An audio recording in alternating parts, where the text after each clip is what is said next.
Hello friends, welcome to easy recipes by Rami. ഇന്നത്തെ എൻ്റെ recipe നല്ല സോഫ്റ്റും ഹെൽത്തിയും ആയിട്ടുള്ള ക്യാരറ്റ് കേക്കാണ്.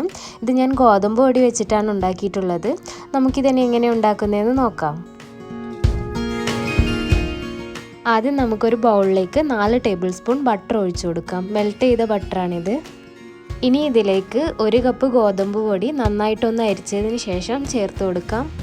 ഇതിൻ്റെ കൂടെ തന്നെ 1 teaspoon baking powder, 1/2 teaspoon baking soda, 1 pinch ഉപ്പും കൂടെ ചേർത്ത് നന്നായിട്ടൊന്ന് അരിച്ചെടുക്കാം. ഇനി നമുക്ക് ചേർത്ത് കൊടുക്കേണ്ടത് മുട്ടയാണ്. ഞാനിവിടെ 2 മുട്ട എടുത്തിട്ടുണ്ട്. മുട്ടയുടെ മഞ്ഞയും വെള്ളയും സെപ്പറേറ്റ് ആക്കി വെച്ചിട്ടുണ്ട്. നമുക്ക് ആദ്യം മുട്ടയുടെ മഞ്ഞയാണ് ചേർത്ത് കൊടുക്കേണ്ടത്. ഇനി ഇതിലേക്ക് 1 ടീസ്പൂൺ വാനില എസൻസും 1/4 കപ്പ് പാലും കൂടെ ചേർത്ത് കൊടുത്ത് നന്നായിട്ടൊന്ന് മിക്സ് ചെയ്തെടുക്കാം.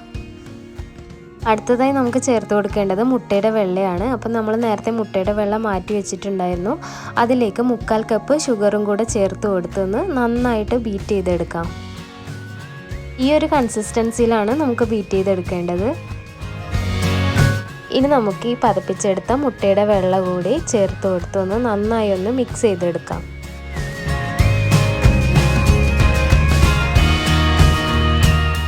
ഇനി ഇതിലേക്ക് ക്യാരറ്റാണ് ചേർത്ത് കൊടുക്കേണ്ടത്. ഞാനിവിടെ നന്നായി പൊടിയായി അരിഞ്ഞു വെച്ചിട്ടുള്ള 1.5 കപ്പ് ക്യാരറ്റ് എടുത്ത് വെച്ചിട്ടുണ്ട്.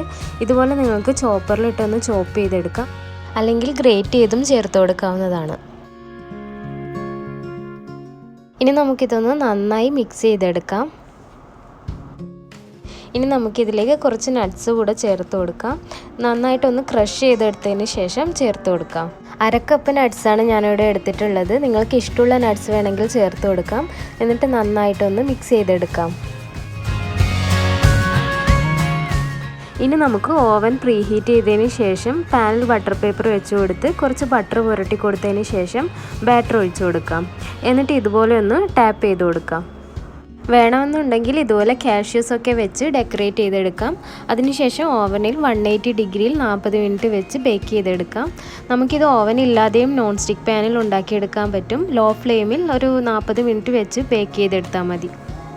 ഇപ്പം നമ്മുടെ കേക്ക് റെഡിയായി വന്നിട്ടുണ്ട്. ഇത് നമുക്ക് ചൂടാറിയതിന് ശേഷം കേക്ക് ടിന്നിൽ നിന്ന് മാറ്റിയെടുക്കാം.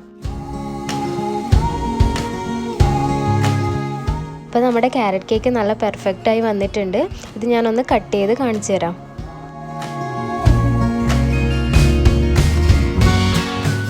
കാണുന്ന പോലെ തന്നെ നല്ല സോഫ്റ്റ് ആയിട്ടുള്ള കേക്കാണ്. ഉണ്ടാക്കാൻ വളരെ എളുപ്പമാണ്, അതുപോലെ തന്നെ നല്ല ടേസ്റ്റിയുമാണ്. അപ്പോൾ നിങ്ങളെല്ലാവരും ഇതൊന്ന് ട്രൈ ചെയ്ത് നോക്കുമെന്ന് വിശ്വസിക്കുന്നു.